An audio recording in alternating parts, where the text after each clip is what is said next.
নিরাপদ নগরী মক্কা নগরীর কসম, কদমতলীর বাইরে রে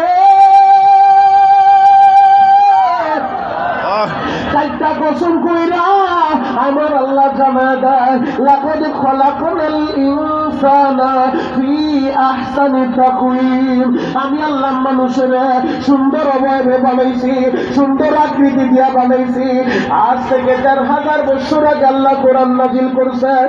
যদি ১,৫০০ বছরের ভিতরে আফ্রিকার জঙ্গলে মানুষের চাইতে ভালো কোনো প্রাণী থাকতো, মানুষের চাইতে দামি কোনো প্রাণী থাকতো, আল্লাহর কোরআন বিক্রি হয়ে যেত। আজ থেকে ১,৫০০ বছর আগে কোরআন আল্লাহ নাজিল করলো। এই ১,৫০০ বছর আগে আল্লাহ চ্যালেঞ্জ দিয়া বলতেছে, আমি আল্লাহ মানুষের সুন্দর অবয়ব দিয়া বানাইছি। যদি সমুদ্রের ভিতরে মানুষের চাইতে সুন্দর কোনো প্রাণী থাকতো, আল্লাহর কোরআন বিক্রি হয়ে যেত।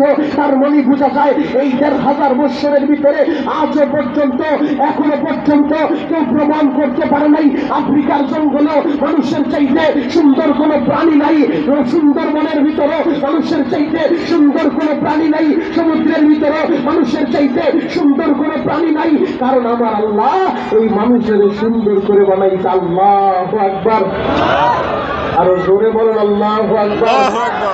আমার আল্লাহ কোনো কথা বলবেন, কসমের তো দরকার নাই।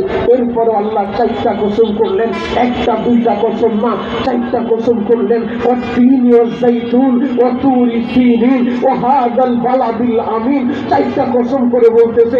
এক একটা কসমের ব্যাখ্যা করতে গেলে এখন পক্ষে করে হলো ১ ঘন্টা করে প্রয়োজন। আমি ৪ নম্বর কসম, সেই কসমটা আবার আল্লাহ করলেন, ওয়া হাযাল বালাদিল আমিন, নিরাপদ নগরী মক্কা নগরীর কসম। এই মক্কা নগরী কত দামি, কত দামি এই নিরাপদ নগরী মক্কা নগরীতে আমার আল্লাহ